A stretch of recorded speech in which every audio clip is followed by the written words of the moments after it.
Fala pessoal, a paz do Senhor Jesus e que a bênção de Deus possa estar sobre a sua vida em nome de Jesus. Eu gostaria de compartilhar algo de Deus ao seu coração, que Deus tem colocado no meu coração já faz um tempo, e eu gostaria de estar compartilhando com você e estar gravando essa série de videozinhos, vídeos curtos de 5, 10 minutos, para que você possa entender sobre esse tema ao qual nós vamos estar abordando aqui nesse vídeo em nome de Jesus. Mas antes de nós começarmos, eu gostaria que você, por gentileza, deixasse o seu comentário, deixasse a sua curtida e compartilhasse esse vídeo em nome de Jesus com mais pessoas. E você que ainda não é inscrito no canal, se você puder, entre em nosso canal, dê uma verificada, uma varrida lá em nosso canal, vê se aquele conteúdo ao qual nós estamos expondo no canal, se esse conteúdo vai fazer, vamos dizer assim, vai agregar para você, vai te trazer sabedoria e entendimento do reino de Deus, da palavra do Senhor. Se isso acontecer, se inscreva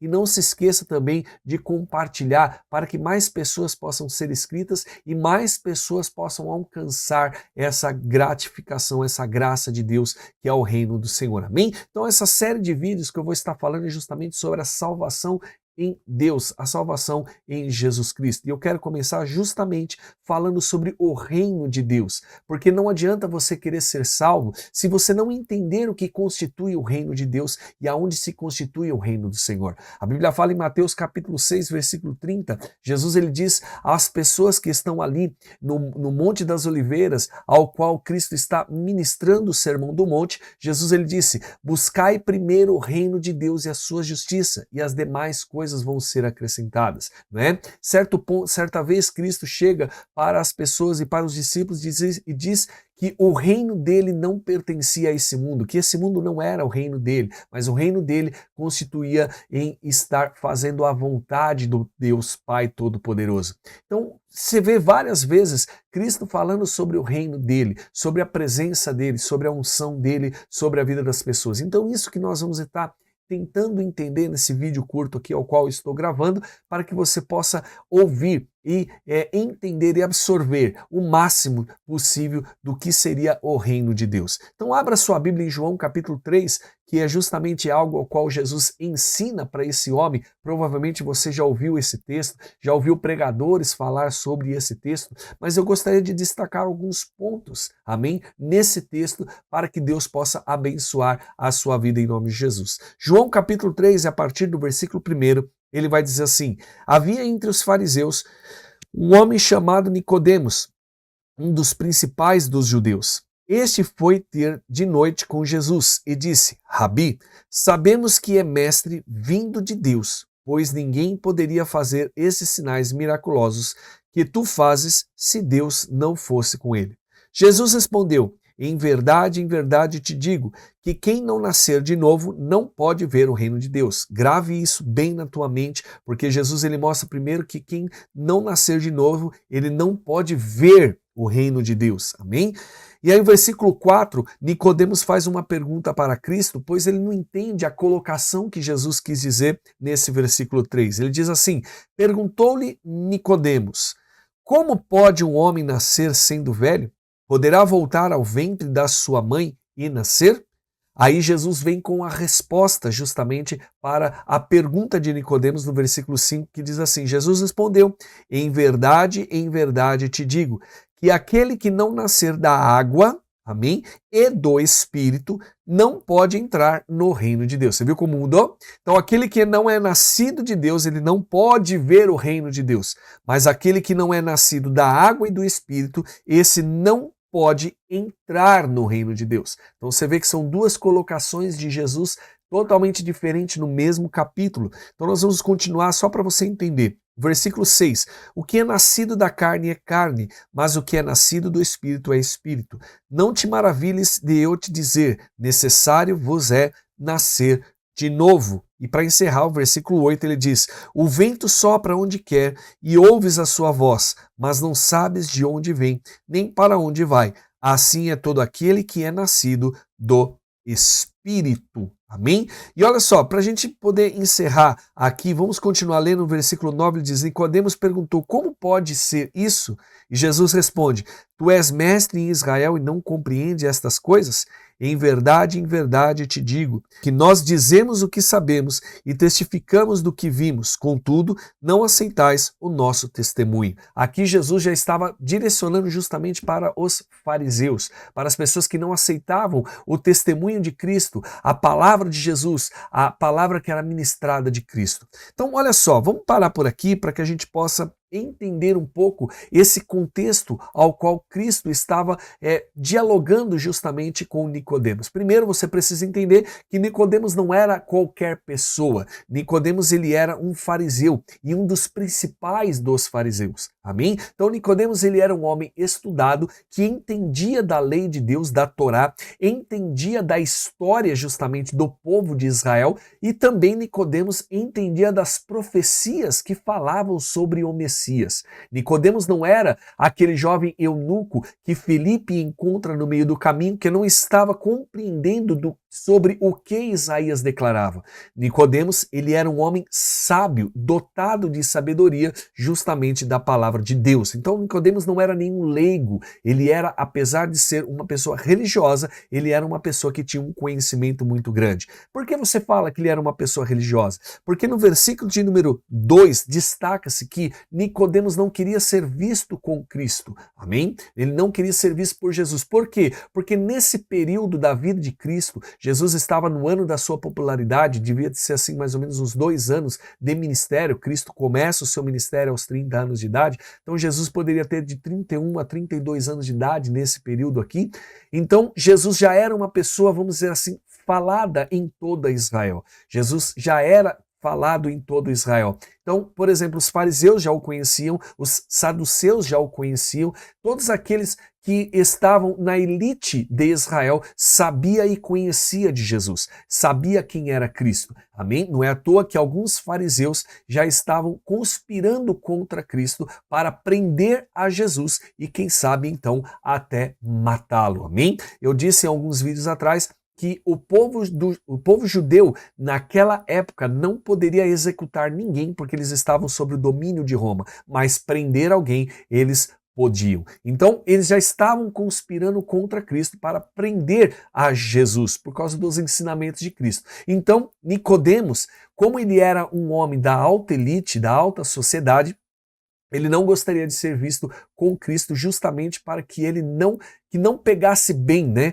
Que não acarretasse problemas para ele. Então ele vai encontrar Jesus à noite. E aí ele pergunta para Jesus e ele diz o que chama a atenção, né? É isso que eu quero destacar. O que chama a atenção de Nicodemos não é apenas os milagres que Cristo fazia, mas justamente os ensinamentos que Cristo dava em nome de Jesus. Então, assim, o Nicodemos se maravilhou pelas coisas, pelos sinais que Cristo fazia. E uma coisa interessante que Nicodemos ele reconhece que Cristo estava vindo da parte de Deus. Não era homem que havia enviado Jesus, mas era o próprio Deus que havia enviado a Cristo. Porque olha aqui, no versículo 2, ele diz assim na parte B, pois ninguém poderia fazer esses sinais miraculosos que tu fazes se Deus não fosse com ele. Então, Nicodemos destaca duas coisas. Primeiro, reconhece Jesus como mestre. Amém? Como mestre. O que é o mestre? Mestre é aquele que ensina,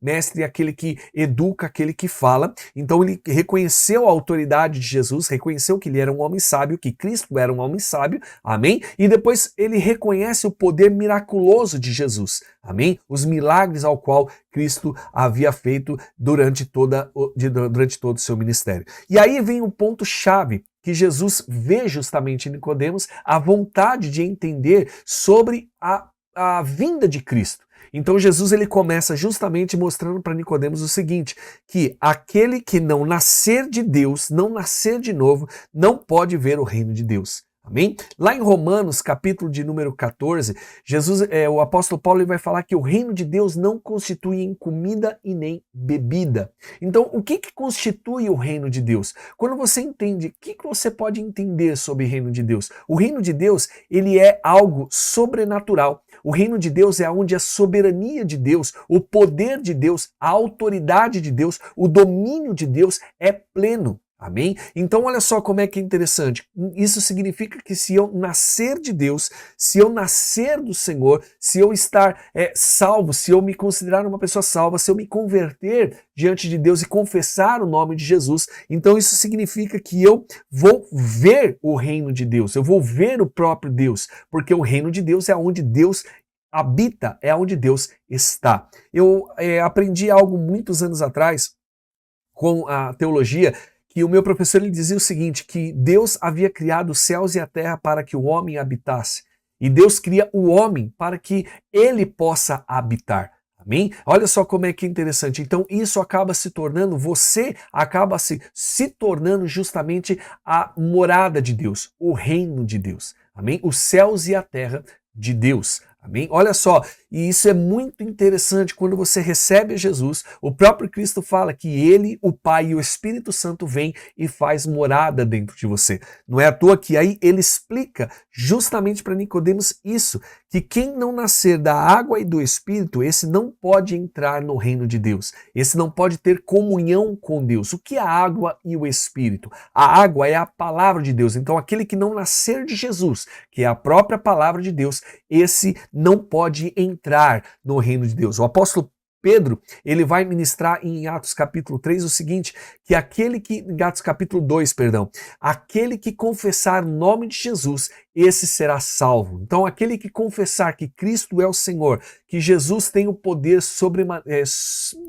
sobrenatural, aquele que confessa sobre isso, então esse será salvo. Amém? Então o reino de Deus constitui namorada de Deus. Então quando você se torna pessoa nascida de Deus, quando você nasce de Deus, então você acaba se tornando o reino de Deus, a morada de Deus. Amém? Então Deus, ele mora dentro de você. E eu disse em algumas lives minhas há alguns tempos atrás, e justamente alguns vídeos, que quando você recebe a Cristo, você abre mão justamente do seu poder de escolha e você abre mão da sua vontade, para que a vontade de Deus possa prevalecer sobre a sua vida. E é muito forte, porque o apóstolo Paulo ele vai falar no livro de Romanos o seguinte, que a vontade de Deus ela é boa, perfeita e agradável. Então, quando você abre mão de fazer a tua vontade, você faz a vontade de Deus, então isso significa que o reino de Deus está constituído sobre a sua vida. Amém? E olha só, quando você está com o reino de Deus constituído na sua vida,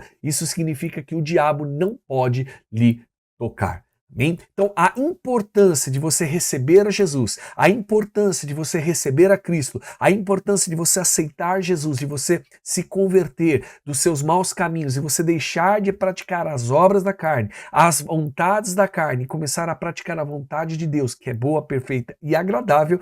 Então, quando você deixa de praticar as obras da carne e começa a praticar as obras do Espírito, as obras de Deus, então você consegue herdar justamente o quê? O paraíso de Deus, a vida eterna, o poder de Deus, aquilo que Deus tanto prometeu desde a fundação do mundo. Amém? Glória a Deus.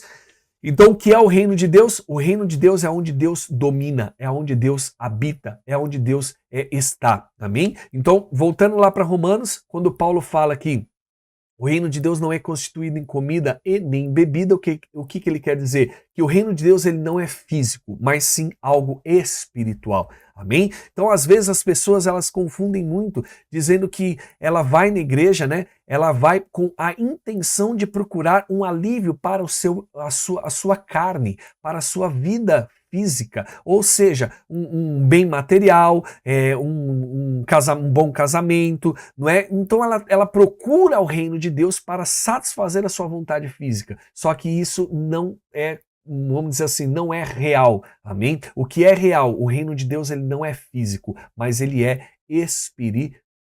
Em nome de Jesus. Eu espero que você tenha gostado dessa palavra, eu espero que o Espírito Santo tenha falado ao seu coração. Você que gostou desse vídeo, curta, compartilhe, deixe o seu comentário e se você ainda não é inscrito no canal, se inscreva em nome de Jesus. E eu gostaria de fazer uma oração para você e para que você possa convidar o Espírito Santo, o próprio Deus, para vir fazer morada dentro de você, para que você possa se tornar o reino de Deus. Amém? Então feche seus olhos. Meu Deus e meu Pai, em nome do teu Filho amado Jesus Cristo e pelo poder do teu Espírito Santo, nós nos encontramos na tua presença, clamando, Senhor, o teu nome, pedindo ao Senhor para que o Senhor venha, meu Pai, e faça morada dentro de nós, para que o Senhor venha e habite dentro de nós. Meu Deus, nós não queremos riquezas, nós não queremos bens materiais, mas o que nós queremos aqui nesse momento, meu Pai, é sentir a tua presença, sentir o teu poder, é sentir a sua unção. Por isso, vem, meu Pai, com a tua glória, vem com a tua presença sobre nossas vidas, para que nós possamos, meu Deus, ver o teu reino,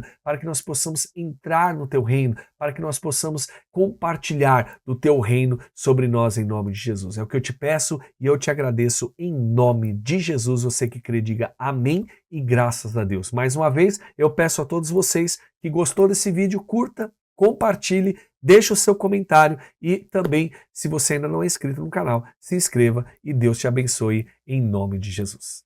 Tchau!